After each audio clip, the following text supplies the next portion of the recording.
إن الحمد لله نحمده ونستعينه ونستغفره ونؤمن به ونتوكل عليه ونعوذ بالله من شرور أنفسنا ومن سيئات أعمالنا من يهده الله فلا مضل له ومن يضلل فلا هادي له وأشهد أن لا إله إلا الله وحده لا شريك له وأشهد أن نبينا محمدا عبده ورسوله أرسله بالهدى ودين الحق ليظهره على الدين كله ولو كره المشركون اللهم صل وسلم وبارك على عبدك ورسولك نبينا محمد وعلى آله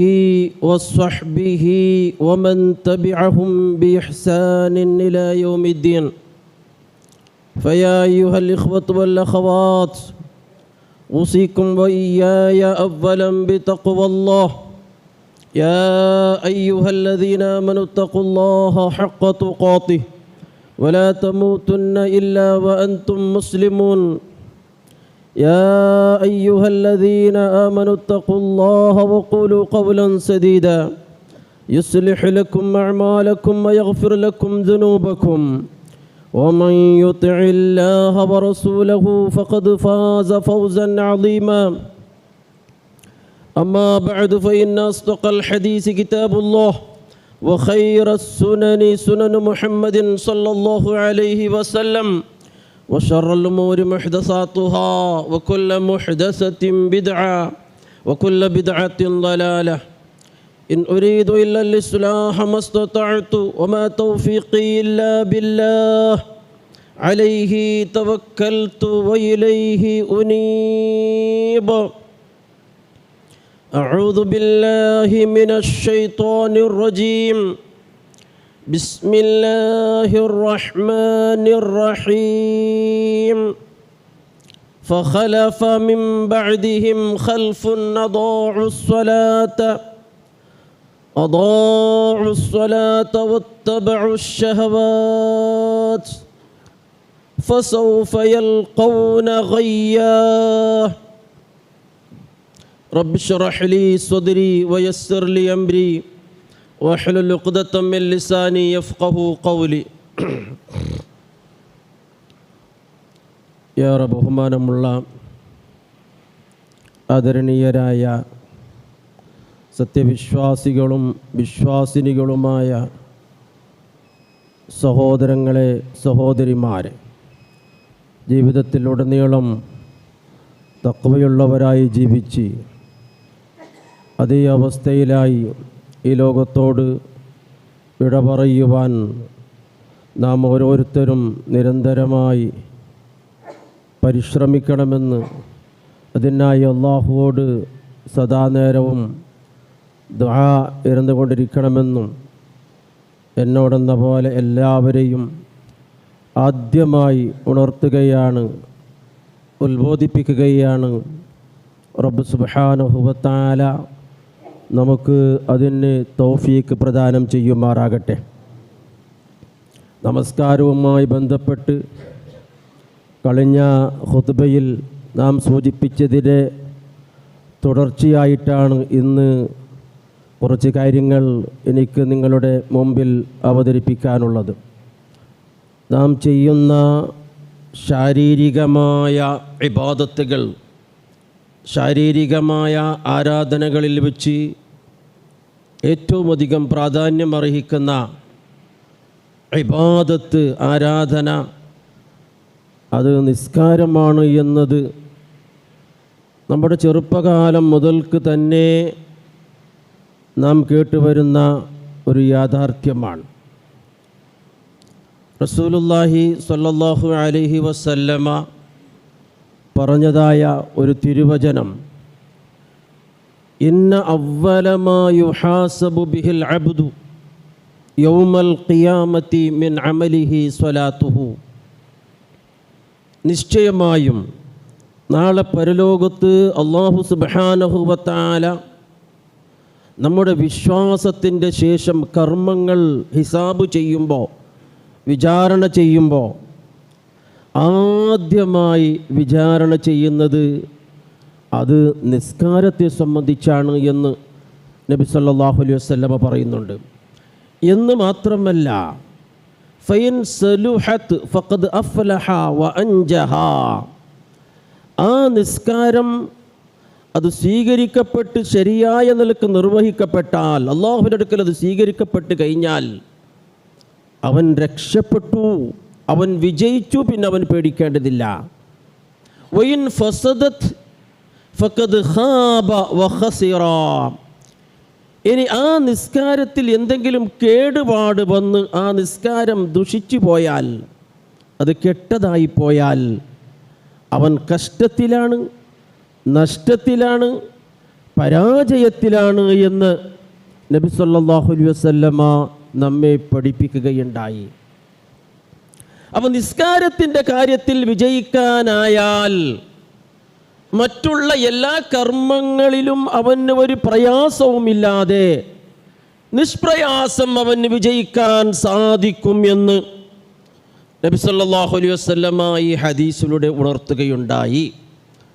ഇനി നിസ്കാരത്തിൻ്റെ കാര്യത്തിൽ ഒരാൾക്ക് വിജയിക്കാൻ സാധിച്ചില്ല എങ്കിൽ അവൻ്റെ ബാക്കി എല്ലാ കർമ്മങ്ങളിലും അവൻ പരാജിതനായിത്തീരും എന്ന കാര്യവും റസൂലുള്ളാഹി സ്വല്ലല്ലാഹു അലൈഹി വസല്ലമ നമ്മെ ഉണർത്തുമ്പോൾ എത്രമാത്രം ശ്രദ്ധയോടുകൂടി, എത്രമാത്രം ഹൃദയ സാന്നിധ്യത്തോടു കൂടി ആയിരിക്കണം നാം ഈ 5 നേരത്തെ നിസ്കാരം നിർവഹിക്കേണ്ടത് എന്ന് നാം ഓരോരുത്തരും പരിശോധിക്കേണ്ടതാണ്, മനസ്സിരുത്തി ചിന്തിക്കേണ്ട കാര്യവുമാണ്.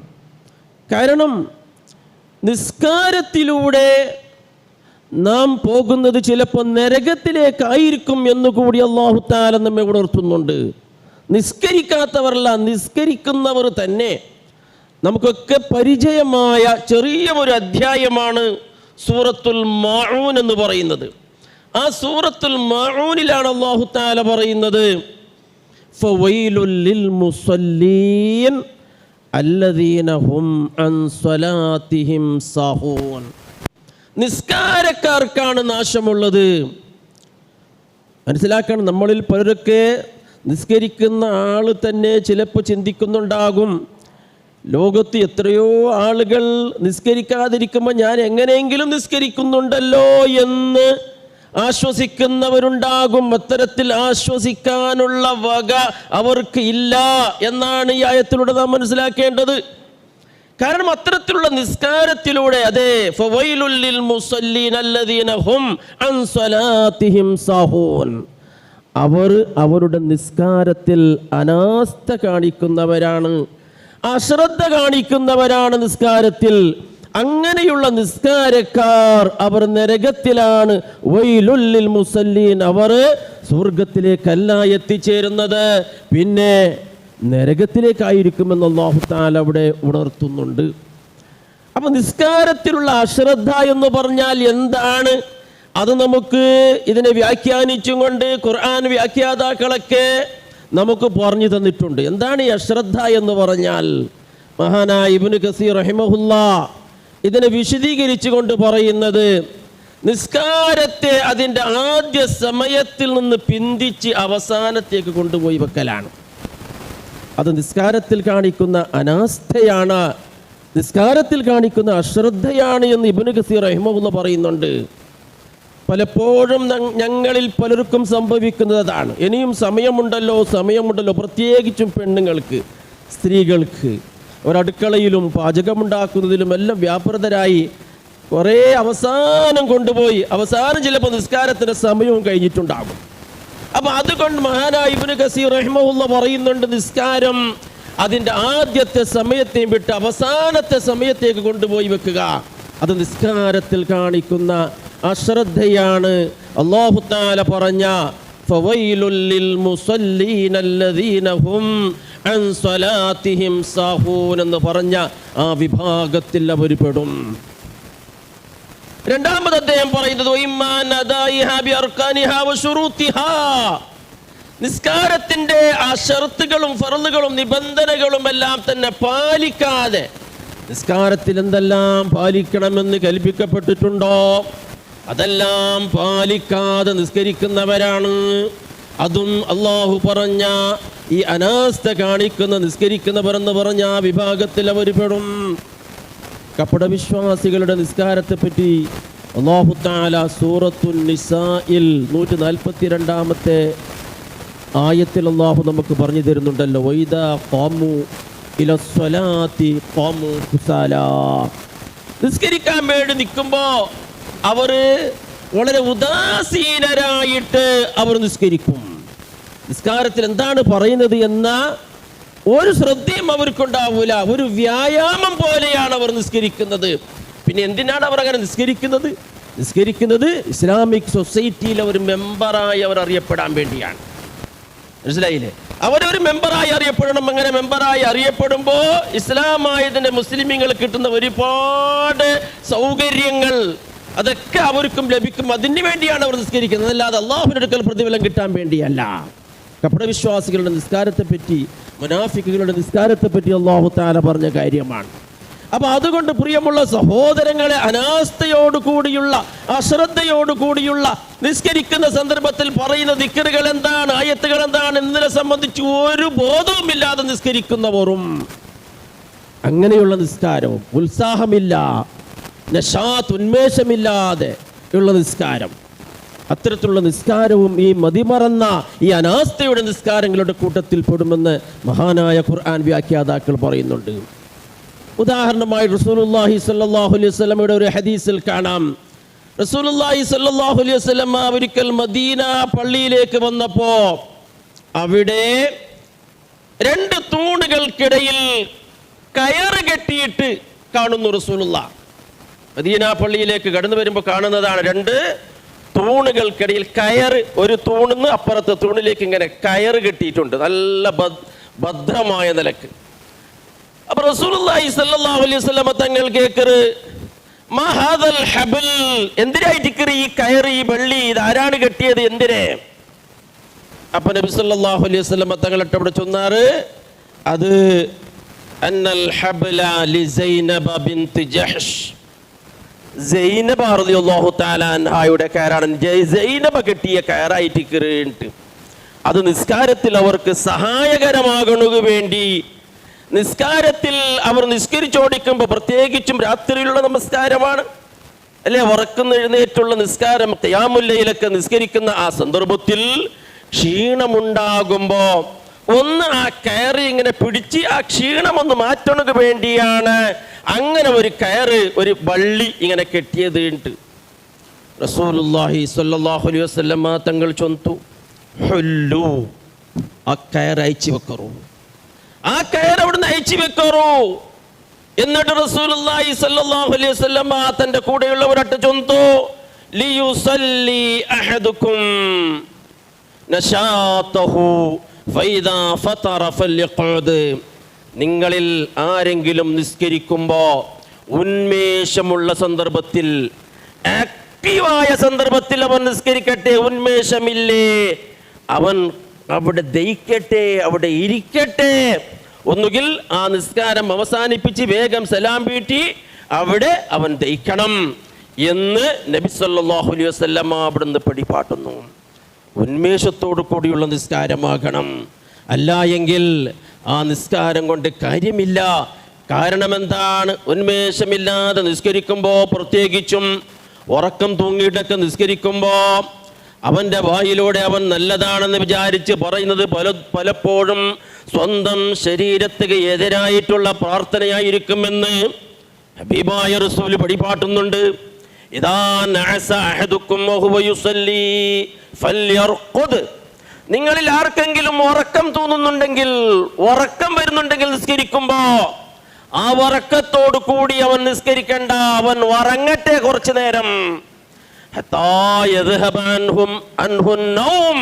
അങ്ങനെ ഉറക്കം പോയതിന്റെ ശേഷം അവൻ നിസ്കാരം കണ്ടിന്യൂ ആക്കട്ടെ. കാരണം ഫഇന്നഹു ഇദാ സ്വല്ലാ വഹുവ നാഇസുൻ ലാ യദ്രി ലഅല്ലഹു യദ്ഹബു യസ്തഗ്ഫിറു വയസുബ്ബു നഫ്സഹു. അങ്ങനെ ഉറക്കം തൂങ്ങി നിസ്കരിക്കുമ്പോൾ അവൻ എന്താണ് പറയുന്നത് എന്ന ബോധം അവനുണ്ടാവൂല. ബോധരഹിതനായിട്ടായിരിക്കും അവന്റെ നിസ്കാരം. ചിലപ്പോ അവൻ അല്ലാഹുവോട് ഇസ്തിഗ്ഫാർ നടത്തുന്നതായിരിക്കും, പക്ഷേ ബോധമില്ലാതെ അവൻ സ്വന്തം നഫ്സിന് എതിരായിട്ടായിരിക്കും അവന്റെ നാവിലൂടെ പറയുന്നത്. അങ്ങനെ ഒരു സംഭവം ഉണ്ടായിട്ടുണ്ട്, ചരിത്രത്തിൽ നമുക്ക് കാണാം. ഒരു സാധാരണക്കാരനായ ഒരു മനുഷ്യൻ പണ്ഡിതനോട് ഒരു മസ്അല ചോദിക്കുകയാണ്. അയാളുടെ ആ സാധാരണക്കാരൻ്റെ ഒരു അനുഭവമാണ്. വളരെ ബേജാറോടെ, വളരെ സങ്കടത്തോടെയാണ് ആ പണ്ഡിതനോട് അയാൾ ചോദിക്കുന്നത്. എനിക്കൊരു അനുഭവമുണ്ടായി, ആ അനുഭവം എങ്കാലും എൻ്റെ മരിക്കുന്ന സന്ദർഭത്തിൽ, മരണത്തിൻ്റെ സന്ദർഭത്തിൽ ഉണ്ടായി പോയാലോ എന്ന് ഞാൻ പേടിക്കുകയാണ് എന്ന് പണ്ഡിതനോട് പറഞ്ഞപ്പോൾ പണ്ഡിതൻ ചോദിക്കുന്നു, എന്താണ് ആ അനുഭവം? അപ്പോൾ ആ സാധാരണക്കാരൻ പറയുന്നത്, ഞാൻ ചിലപ്പോൾ ഒരിക്കൽ ഇങ്ങനെ നിസ്കരിച്ചപ്പോൾ ഞാൻ ഉറക്കം തൂങ്ങി ഉറക്കിലായി പോയി. അങ്ങനെ ഞാൻ പെട്ടെന്ന് ഉറക്കിൽ ഉണർന്നപ്പോ എൻ്റെ നാവിലൂടെ വന്നുകൊണ്ടിരിക്കുന്നത് ലാ ഇലാഹ ഇല്ല ശൈത്താൻ എന്നാണ്. ലാ ഇലാഹ ഇല്ല ശൈത്താൻ. ചിന്തിച്ചു നോക്കി, എന്താണ് അതിൻ്റെ അർത്ഥം? ലാ ഇലാഹ ഇല്ലല്ലാഹ്, ലാ ഇലാഹ ഇല്ലല്ലാഹ് എന്ന് പറഞ്ഞുകൊണ്ടിരുന്നു. പക്ഷെ ഉറക്കം തോന്നിയപ്പോ അയാൾക്കറിയില്ല, അയാളുടെ വായിൽ ഇങ്ങനെ വരുന്നത് ലാ ഇലാഹ ഇല്ല ശൈത്താൻ, ലാ ഇലാഹ ഇല്ല ശൈത്താൻ. സുബ്ഹാനല്ലാഹ്, അല്ലാഹു കാത്ത് രക്ഷിക്കട്ടെ. അയാൾ പറയുന്നുണ്ട്, എൻ്റെ മരണത്തിൻ്റെ സന്ദർഭത്തിൽ ഇങ്ങനെ ആയിപ്പോയാൽ, ഷഹാദത്ത് കലിമക്ക് പകരമായി ഇങ്ങനെ ഒരു വാക്ക് വന്നാൽ എന്തായിത്തീരും? പ്രിയമുള്ള സഹോദരങ്ങളെ, അതുകൊണ്ടാണ് നിസ്കരിക്കുന്നവർക്ക് നാശം. വലിയ ഗൗരവത്തോടു കൂടി നാം ഇതിനെ കാണണം. അവർക്കുള്ള നാശം എന്ന് പറയുമ്പോൾ നാളെ പരലോകത്ത് വിചാരണയ്ക്ക് ശേഷം ഉണ്ടാകുന്ന ആ നാശം മാത്രമല്ല, ഹദീസിന്റെ ഗ്രന്ഥങ്ങളിൽ കാണാം, അവരുടെ ബർസഖിയായ ലോകത്ത് വെച്ചും അവർക്ക് ശിക്ഷയുണ്ടാകുന്നു. സഹീഹായ ഹദീസുകളിൽ വന്നിട്ടുണ്ട്, ബർസഖിയായ ലോകത്ത് വെച്ചും അവർക്ക് ശിക്ഷയുണ്ടാകുന്നു നിസ്കാരത്തിൽ ഉദാസീനത കാണിച്ചവർക്ക്. ഇമാം ബുഖാരിയും ഇമാം മുസ്ലിമും തുടങ്ങി ഒരുപാട് പ്രഗത്ഭരായ മുഹദ്ദിസുകൾ റിപ്പോർട്ട് ചെയ്യുന്ന ഒരു ഹദീസാണ്. റസൂലുള്ളാഹി സ്വല്ലല്ലാഹു അലൈഹി വസല്ലമ അദ്ദേഹത്തിൻ്റെ ഒരു സ്വപ്നം, ഒരു കിനാവ് തൻ്റെ സഹാബത്തിന് പറഞ്ഞു കൊടുക്കുകയാണ്. നമുക്കറിയാമല്ലോ, പ്രവാചകന്മാരുടെ സ്വപ്നം എന്ന് പറയുന്നത് അത് നുബുവത്തിൻ്റെ ഭാഗമാണ്. അങ്ങനെ റസൂലുള്ളാഹി സ്വല്ലല്ലാഹു അലൈഹി വസല്ലം വലിയ സുദീർഘമായ ഒരു ഹദീസാണ്. അതിൻ്റെ ഒരു ഭാഗം, ചെറിയ ഒരു ഭാഗം ഇപ്പോൾ സാന്ദർഭികമായി മാത്രം ഞാൻ പറയുന്നു. സുദീർഘമായ ഒരു ഹദീസ്. 2 മലക്കുകൾ വന്ന് റസൂലുള്ളാഹിനെ കൂട്ടിക്കൊണ്ട് പോവുകയാണ്. ഉറക്കിൽ ജിബ്രീൽ അലൈഹിസ്സലാം, മീകായിൽ അലൈഹിസ്സലാം എന്ന 2 മലക്കുകൾ അങ്ങനെ കൂട്ടിക്കൊണ്ട് പോയി. ഒരുപാട് അനുഭവങ്ങൾ അവിടെ കാണുന്നുണ്ട്. അക്കൂട്ടത്തിൽ കണ്ട ഒരു അനുഭവമാണ്, അയാളുടെ കയ്യിൽ വലിയ ഒരു പാറക്കല്ലുമായി പിടിച്ച്, വലിയ ഒരു പാറക്കല്ല് അയാളെ കയ്യിലുണ്ട്. അവിടെ ഒരാൾ കിടന്നിട്ടുണ്ട്. ഈ കിടന്ന മനുഷ്യന്റെ തലയിലേക്ക് ആ പാറക്കല്ലങ്ങ് എറിയുകയാണ്. ആ മനുഷ്യന്റെ തല പൊട്ടി ചിന്നിച്ചിതറി കഷ്ണമായി മാറുകയാണ്. എന്നിട്ട് ആ കല്ലിങ്ങനെ ഉരുണ്ടു പോകുന്നു, കുറെ അപ്പുറം എത്തുന്നു. ഇയാൾ ആ കല്ല് പറക്കാൻ വേണ്ടി പോകുന്നു. കല്ല് പറക്കി വരുമ്പോ തല ആ പൂർവാവസ്ഥയിലേക്ക് അതിങ്ങനെ ശരിയാകുന്നുണ്ട്. തല മുന്നത്തെ അവസ്ഥയിലേക്ക് തന്നെ വീണ്ടും ആ തലയിലേക്ക് എറിയുന്നു. ഇങ്ങനെ ആവർത്തിച്ച് തലയെ പൊട്ടിച്ച് കഷ്ണമാക്കുന്ന രംഗം കണ്ടപ്പോ റസൂലുള്ളാഹി സ്വല്ലല്ലാഹു അലൈഹി വസല്ലമ തങ്ങൾ ചോദിക്കുന്നു, സുബ്ഹാനല്ലാഹ് മാഹാദാ, എന്താണിത്? ആരാണിത്? എന്താണ് ഈ കാണുന്ന കാഴ്ച? മലക്കുകളെ എന്ന് പറഞ്ഞു തരൂ. ആ സന്ദർഭത്തിൽ മലക്കുകൾ അവിടുന്ന് പറഞ്ഞു കൊടുക്കുന്നു, ഈ മനുഷ്യൻ ഖുർആൻ നല്ലപോലെ പഠിച്ച ആളാണ്, നല്ലപോലെ ഖുർആൻ അറിയുന്ന ആളാണ്, പ്രവാചകന്റെ ഹദീസൊക്കെ നല്ലപോലെ പഠിച്ച ആളാണ്, നല്ലപോലെ ഇൽമുള്ള മനുഷ്യനാണ്. പക്ഷേ ഖുർആനും സുന്നത്തുമെല്ലാം പഠിച്ച് വലിയ ഇൽമുള്ള ആ മനുഷ്യൻ ആ ഇൽമിനനുസരിച്ച് അയാൾ ജീവിച്ചില്ല. ആ പഠിച്ചത് മാത്രം അയാളുടെ ജീവിതത്തിലില്ല.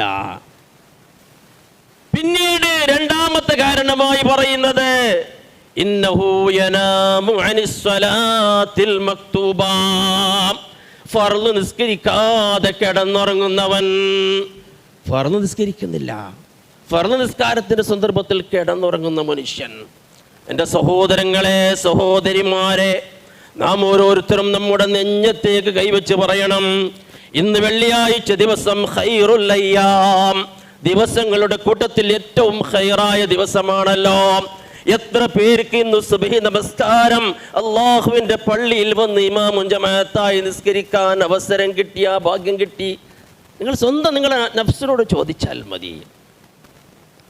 വളരെ കുറഞ്ഞ പേര് മാത്രമായിരിക്കും അല്ലേ? അധികം ആളുകളും വറക്കലിങ്ങനെ, ആളത്തിലുള്ള വറക്കലിങ്ങനെ മുഴുകി നിസ്കാരം നഷ്ടപ്പെടുത്തിയവരായിരിക്കും.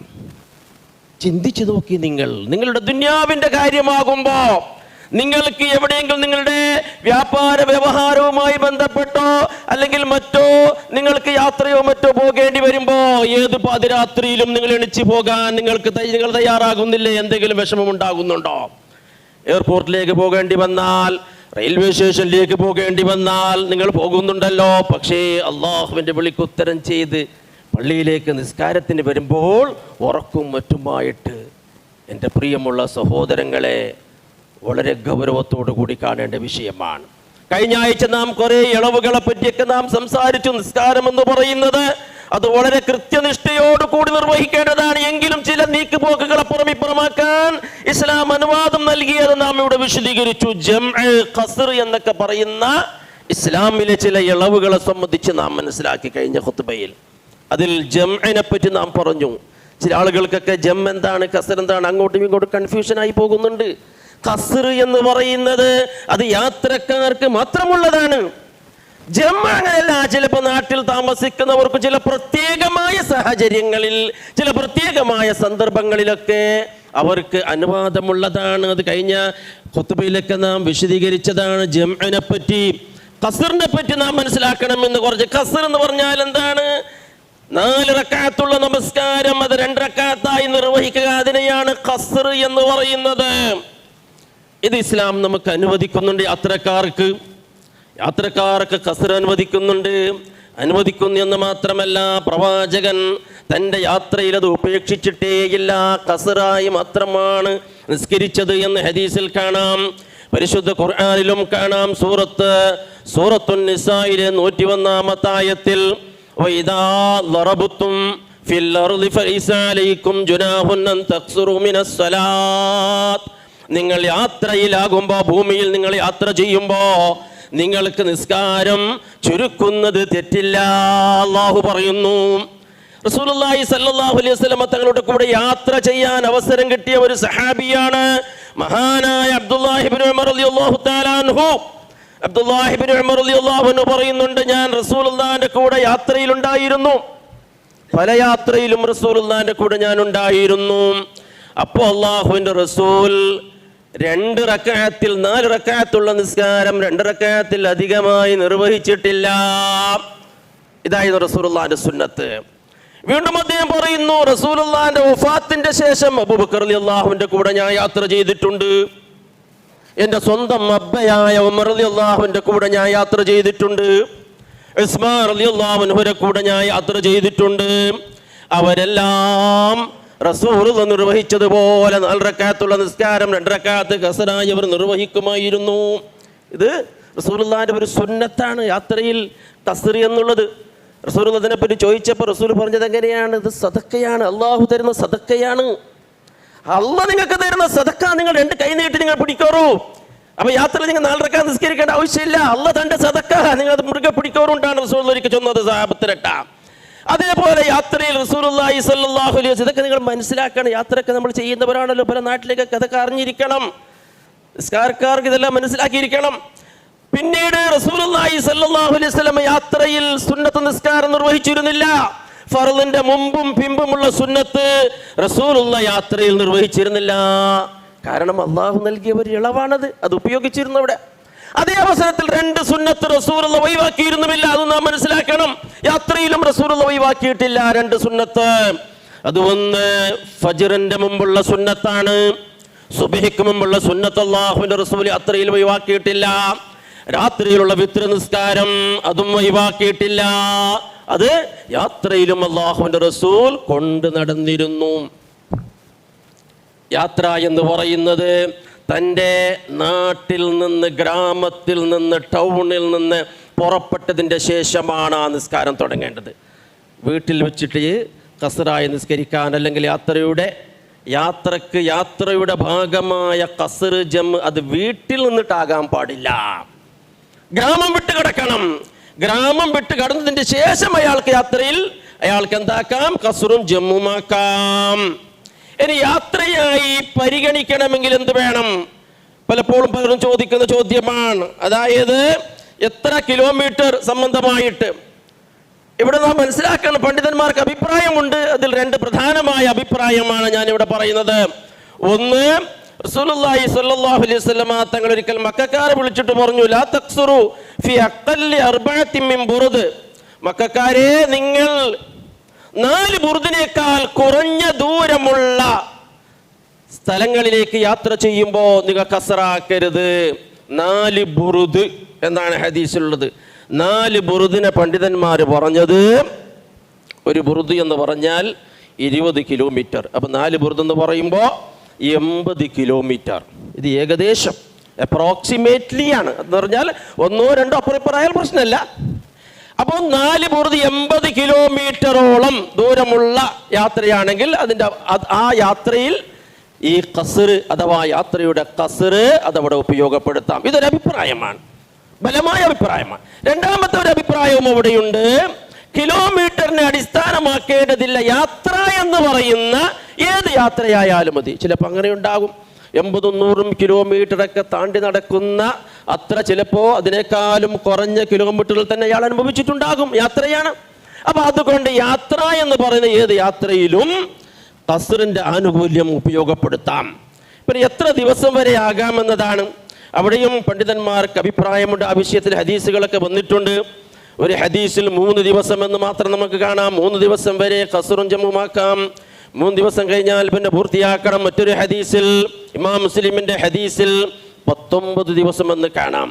എന്ന് പറഞ്ഞാൽ 3 ദിവസം വരെ ഖസ്റും ജംആക്കാം. അതിന്റെ ശേഷം അപ്പുറമുള്ളത് അയാൾക്ക് വേണമെങ്കിൽ ആക്കാം, വേണമെങ്കിൽ പൂർത്തിയാക്കാം എന്നിങ്ങനെ പണ്ഡിതന്മാർ അതിനെ വ്യാഖ്യാനിക്കുന്നതായി നമുക്ക് കാണാൻ സാധിക്കും. ഇനി ഒരു നാട്ടിലെത്തിയാൽ അവിടെ നാം ഒരു യാത്രക്കാരൻ പള്ളിയിലേക്ക് പോയാൽ അവിടെ എന്ത് ചെയ്യണം? ഇമാം ജമാഅത്തിൽ നാം പങ്കെടുക്കണോ അല്ല ഒറ്റക്ക് നിസ്കരിക്കണോ?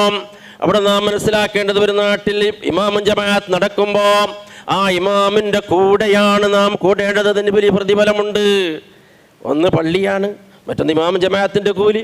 അപ്പൊ അതുകൊണ്ട് ഇമാമിന്റെ കൂടെയാണ് നാം അവിടെ കൂടേണ്ടത്, നിസ്കരിക്കേണ്ടത്.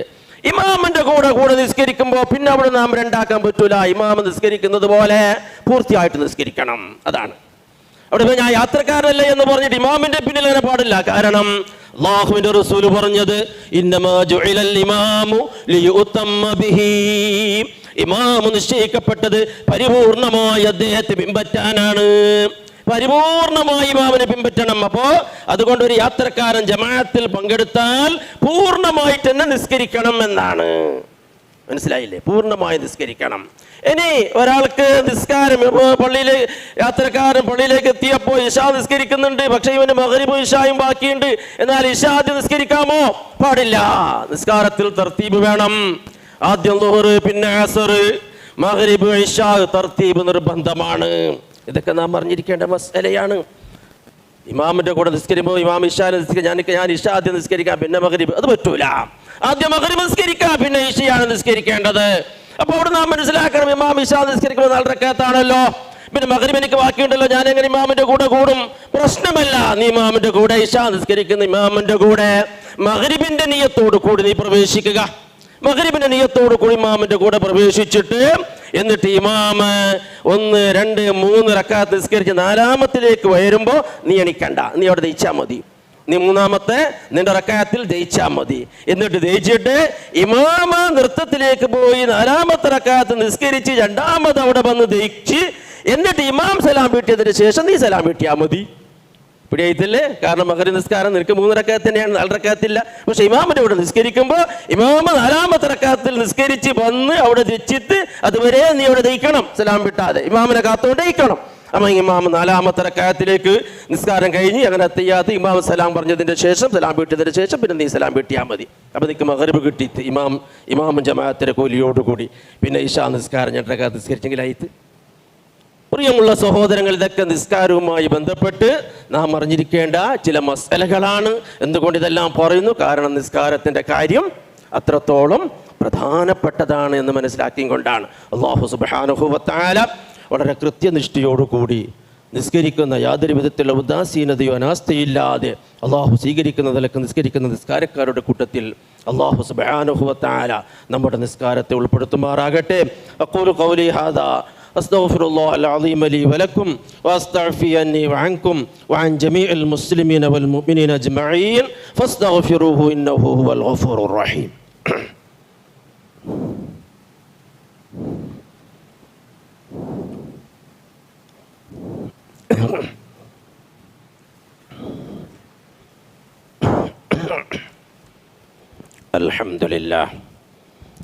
അൽഹംദുലില്ലാഹി റബ്ബിൽ ആലമീൻ വസ്സലാത്തു വസ്സലാമു അലാ സയ്യിദിൽ അംബിയാഇ വൽ മുർസലീൻ നബിയിനാ വ ഇമാമിനാ വ ഖുദ്വത്തിനാ മുഹമ്മദ് ഇബ്നു അബ്ദില്ലാഹ് അൽ മബ്ഊസ് റഹ്മത്തൻ ലിൽ ആലമീൻ വഅലാ ആലിഹി വഅഹ്ലി ബൈത്തിഹി വഅസ്ഹാബിഹി ومن تبعهم بإحسان إلى يوم الدين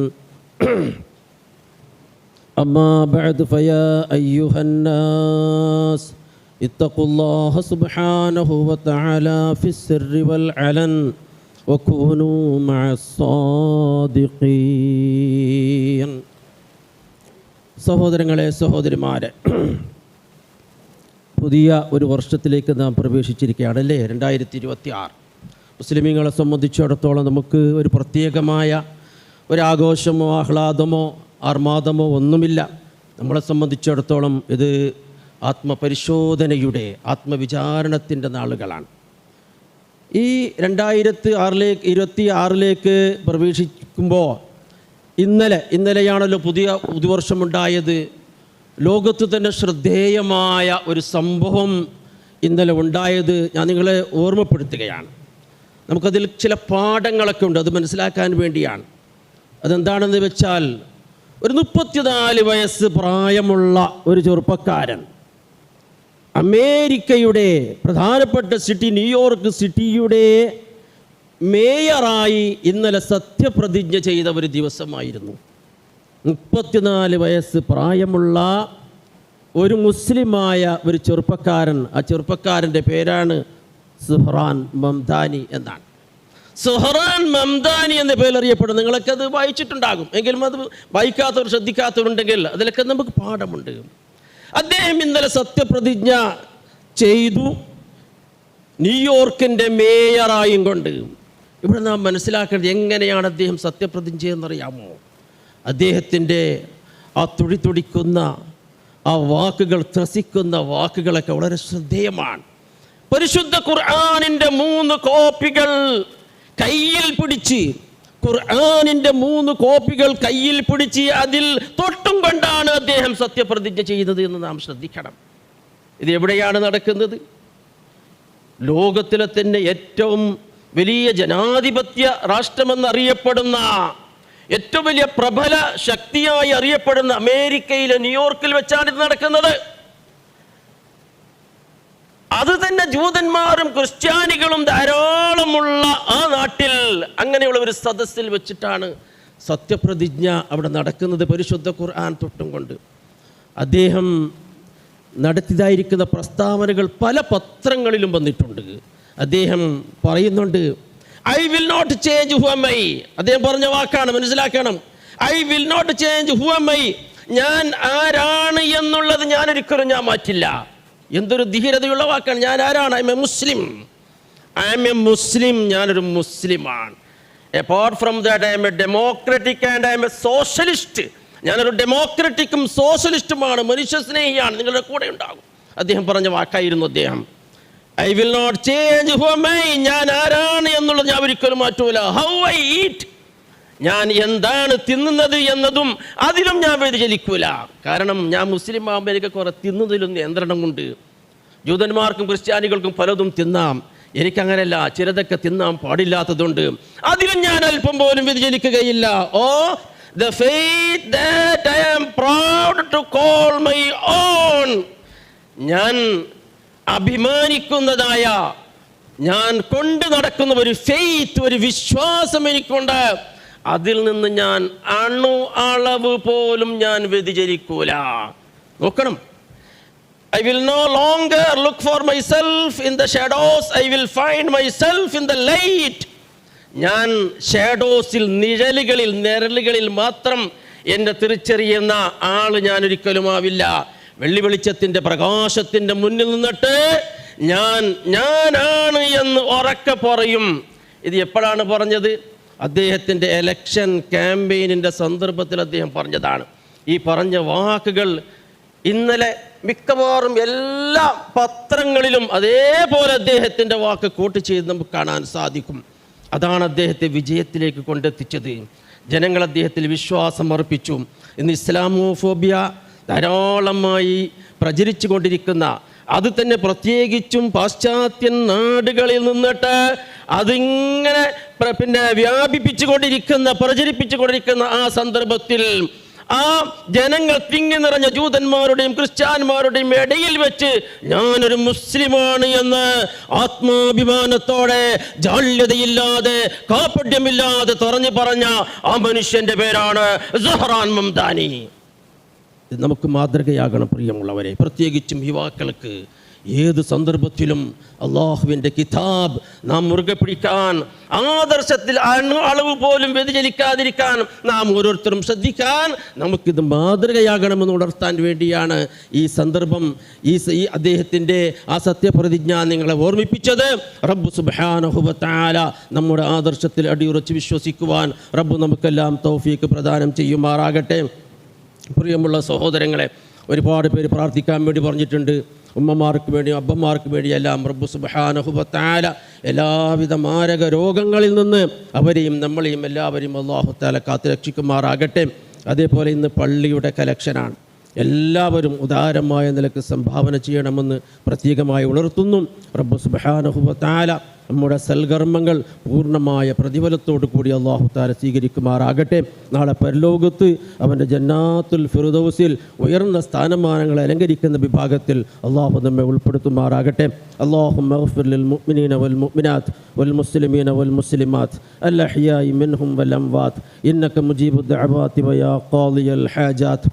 ربنا اغفر لنا ولإخواننا الذين سبقونا بالإيمان ولا تجعل في قلوبنا غلا للذين آمنوا ربنا إنك رؤوف رحيم. عباد الله رحمكم الله إن الله يأمر بالعدل والإحسان وإيتاء ذي القربى وينهى عن الفحشاء والمنكر والبغي يعظكم لعلكم تذكرون ولذكر الله أكبر والله يعلم ما تصنعون.